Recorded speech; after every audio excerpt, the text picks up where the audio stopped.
एक माँ सिर्फ एक माँ थी, ना बिजनेस की समझ ना एमबीए की डिग्री। पर जब उसने अपने बच्चे के लिए लोशन खरीदा तो लोशन में क्या दिखती है? Plastic, poison, chemical. उस दिन उस माँ ने डिसाइड किया कि अब मैं अपने बच्चे को ये जहर नहीं लगाऊंगी और मैं अब खुद लोशन बनाऊंगी। जब लोगों ने सुना तो लोग हंसे कि क्या अब एक माँ ब्रांड बनाएगी? पर आज वही माँ का ब्रांड 15,000 करोड़ कमा रहा है। और सबसे बड़ा ट्विस्ट, जब लोग बोलते थे कि मामाअर्थ सिर्फ मार्केटिंग का फ्रॉड है, तब मामाअर्थ मॉल में पहुंच चुका था। ये बिजनेस एक प्लान बिजनेस नहीं था, ये बिजनेस दर्द से निकला हुआ एक सच था। और आज उस सच ने इंडिया का सबसे बड़ा ब्यूटी ब्रांड खड़ा कर दिया। सोच के देखिए कि आप नए माँ बाप बने हो और आपको आपके बच्चे के लिए सब कुछ बेस्ट चाहिए, पर आप जब मार्केट में जाते हो बेबी प्रोडक्ट्स खरीदने, तब आपको पता चलता है कि बेबी प्रोडक्ट्स में ऐसे ऐसे केमिकल भरे पड़े हुए हैं कि जिससे कैंसर तक हो सकता है। तो क्या होगा आपका? डर लगता है ना? यही हुआ था वरुण और गजल अलग के साथ। गजल माँ बनी थी और जब वो मार्केट में अपने बेबी के लिए बेबी प्रोडक्ट्स खरीदने जाती है, तब उनके सामने एक शॉकिंग चीज होती है। उन्होंने देखा कि इंडिया में मेजॉरिटी बेबी केयर प्रोडक्ट्स में टॉक्सिक केमिकल थे और जो इम्पोर्टेड थे उसकी प्राइस 2 से 3 हजार थी। अब उसमें चॉइस क्या थी? या तो आप हार्मफुल प्रोडक्ट लगाओ अपने बच्चे को, या फिर महंगा इंपोर्टेंट सामान खरीदो। और वहीं गजल ने सोच लिया कि अगर मैं सॉल्यूशन नहीं ढूंढ सकती तो मैं खुद सॉल्यूशन बनाऊंगी। यहीं से जन्म होता है मामाअर्थ का, एक ऐसा इंडियन ब्रांड जो 100% टॉक्सिन फ्री है। प्राइस भी ऐसी कि मिडिल क्लास फैमिली के बजट में हो। तो भाई अब सोचो कि आइडिया तो आ गया था कि एक केमिकल फ्री प्रोडक्ट बनाना है, पर सवाल ये था कि क्या लोग खरीदेंगे? आखिरकार ये इंडिया था, यहाँ पे लोग सस्ता माल देखते हैं। अगर महंगा माल गलती से भी दिख गया तो लोग उसकी तरफ दूसरी बार तक देखना पसंद नहीं करते। लेकिन तभी एक बदलाव हो रहा था कि लोग अब जागने लगे थे। मम्मी लोग यूट्यूब देख रही थी, गूगल पे सर्च कर रही थी कि मेरे बेबी के लिए कौन सा शैम्पू सेफ है। उन्हें नेचुरल चाहिए था, बिना केमिकल वाला,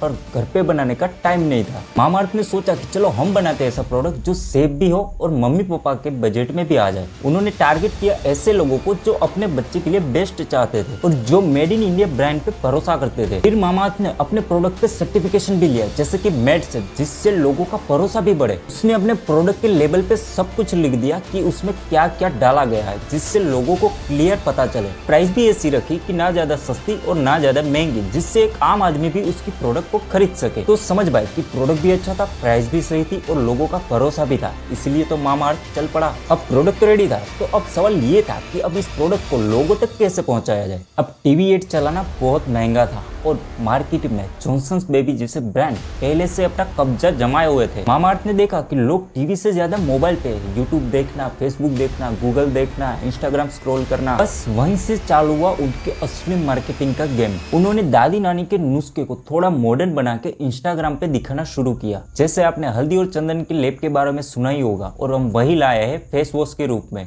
फिर क्या, मामाअर्थ ने छोटे ब्लॉगर्स और इन्फ्लुएंसर को प्रोडक्ट दिए फ्री में और बोला कि इस प्रोडक्ट को यूज करो, इसकी फोटोज डालो, इसकी वीडियोस डालो और व्यूज दो। इससे लोगों में ट्रस्ट बना, क्योंकि उन्होंने कोई बड़े सेलिब्रिटी से नहीं, अपने जैसे आम लोगों से ही प्रोडक्ट के बारे में सुना। सबसे बड़ी बात, मामाअर्थ हर दूसरे महीने पे एक नया प्रोडक्ट लाता था ताकि लोग उसे भूल ना जाए। शैम्पू के बाद कंडीशनर, कंडीशनर के बाद हेयर ऑयल, हेयर ऑयल के बाद फेस वॉश, और ऐसे ही लिस्ट लंबी से लंबी होती गई। बिना बड़े सेलिब्रिटी के फोन की छोटी सी स्क्रीन से ब्रांड घर घर तक पहुंचा दिया। अगर आज के दिन कोई कहता है कि मेरे पास मार्केटिंग का पैसा नहीं है, तो मामाअर्थ का एग्जांपल उठा लो। एक अगर तुम्हारे पास सोच सही है, अगर तुम्हारा विजन क्लियर, तो एक फोन की स्क्रीन से भी तुम ब्रांड बना सकते हो। तो भाई मार्केटिंग तो हो गया, पर लोगों का अब एक सवाल था कि अब इस प्रोडक्ट को मंगाए कहाँ से, ये प्रोडक्ट मिलेगा कहाँ से। बस यहीं से मामाअर्थ ने अपना बिजनेस मॉडल सेट किया। पहले तो ना उन्होंने अपनी दुकान खोली, ना ही मॉल में गए, सीधा बेचना शुरू किया अपनी वेबसाइट और अमेजोन पे। इसे कहते हैं D2C model, direct to customer. बीच में ना कोई दुकानदार, ना कोई होलसेलर, सीधा मामाअर्थ के गोडाउन से कस्टमर के घर तक। इससे फायदा ये हुआ कि दाम पे कंट्रोल था, जो बीच में कमीशन देना पड़ता था वो कमीशन बच गया। दूसरे नंबर का फायदा था, लोगों का डेटा मिल रहा था कि कौन कहां से खरीद रहा है और कौन क्या क्या प्रोडक्ट खरीद रहा है। तीसरा फायदा कि हर नए प्रोडक्ट का टेस्ट डायरेक्ट मार्केट से हो रहा था।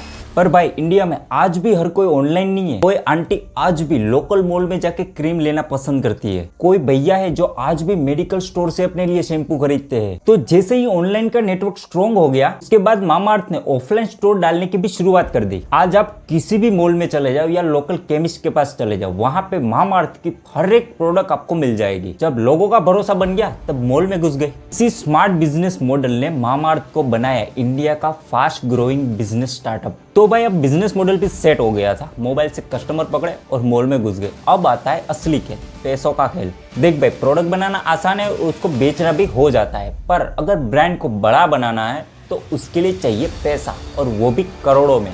मामाअर्थ ने अपना पहला फंडिंग उठाया था 2016 में। वहाँ इन्वेस्टर को दिखाया गया था कि हम सिर्फ लोशन नहीं बेचते, हम बेचते हैं भरोसा। मतलब सिंपल है भाई, पहले मोबाइल से कस्टमर को पकड़ा, फिर ऑनलाइन बेचना शुरू किया। फिर आई बड़ी फंडिंग, सिकोया, बायर्स, एलन्स, और वो लोग इसमें बड़ा पैसा लगाने लगे क्योंकि मामाअर्थ के पास प्रोडक्ट अच्छा था और लोगों का भरोसा भी था। और सबसे बड़ी बात, मामाअर्थ हर महीने ग्रो कर रहा था। फिर आई एक ऐसी चालाकी जिसका किसी को पहले से अंदाजा तक नहीं था। जब इंडिया में स्टार्टअप का क्रेज चल रहा था, तब मामाअर्थ के इन्वेस्टर ने मिलकर लॉन्च किया शार्क टैंक। और उस शो में क्या दिखाया गया, नए नए एंटरप्रेन्योर्स, नए नए आइडियाज, और उन्हें पैसा देते थे वही इन्वेस्टर जिसने मामाअर्थ में पैसा लगाया था। तो सोच भाई, स्क्रीन पे नए नए फाउंडर दिख रहे थे, पर मार्केटिंग हो रही थी मामाअर्थ की। और वहीं गजल अलग भी शार्क के रूप में है, जिससे लोगों को मैसेज गया कि ये ब्रांड सेफ है और इस पे हम ट्रस्ट कर सकते हैं। बिना एक भी एड बनाए शार्क टैंक के जरिए पूरे इंडिया में ब्रांडिंग फ्री में हो गई। जब टाइम आया तब मामाअर्थ बोला कि अब हम आईपीओ लाते हैं। आईपीओ का मतलब अब आम लोग भी हमारे ब्रांड का हिस्सा बन सकते हैं। अब ये छोटे से दर्द से शुरू हुई कंपनी अब शेयर मार्केट में अपना कदम रख रही थी। सब कुछ सही जा रहा था, पर भाई यहाँ सिर्फ लोग तालियां ही नहीं बजाते, यहाँ लोग सवाल भी पूछते हैं। जब मामाअर्थ चलने लगा तो लोग कहने लगे कि भाई ये तो सिर्फ मार्केटिंग का ब्रांड है, फेस वॉश 400 रुपए का, ये तो सीधी सीधी लूट है। और लिखते हैं कि टॉक्सिन फ्री है, पर इसका प्रूफ क्या है। कंपनी पे ग्रीन वॉशिंग का भी दावा लगा कि कंपनी सिर्फ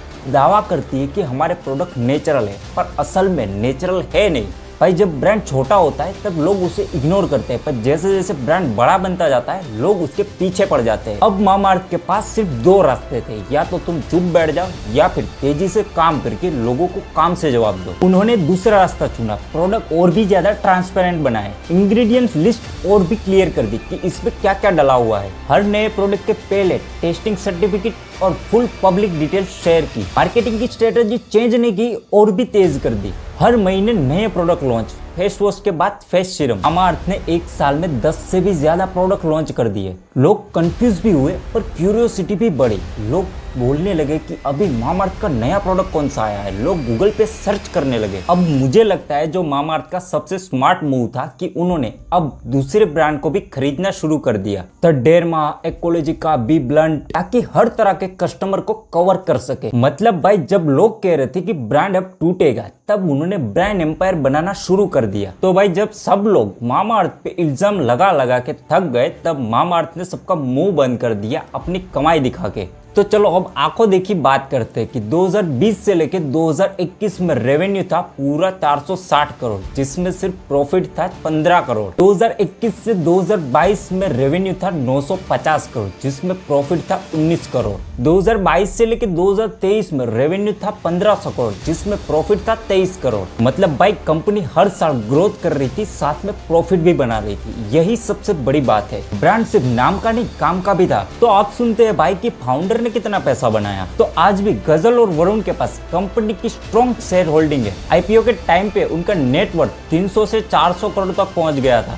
आज मामाअर्थ में 1100 से भी ज्यादा एम्प्लॉइज काम करते हैं। यानी एक माँ के दर्द से बनी हुई कंपनी ने आज 1100 से भी ज्यादा घरों में रोजी रोटी पहुंचाई। गजल और वरुण का कहना है कि हम सिर्फ एक ब्रांड नहीं, इंडियन एफएमसीजी एम्पायर बनाना चाहते हैं। उन्होंने बना भी लिया होंजा कंज्यूमर, जिसके अंडर आज 5 ब्रांड्स काम करते हैं। वरुण और गजल का विजन ये है कि आने वाले 5 सालों में इंडिया का अपना यूनिलीवर बनाए। तो भाई ये थी मामाअर्थ की पूरी कहानी कि कैसे एक माँ के दर्द ने $1 बिलियन कंपनी बनाई। अगर वीडियो पसंद आया हो तो लाइक करना और चैनल पर नए हो तो सब्सक्राइब करके जरूर जाना।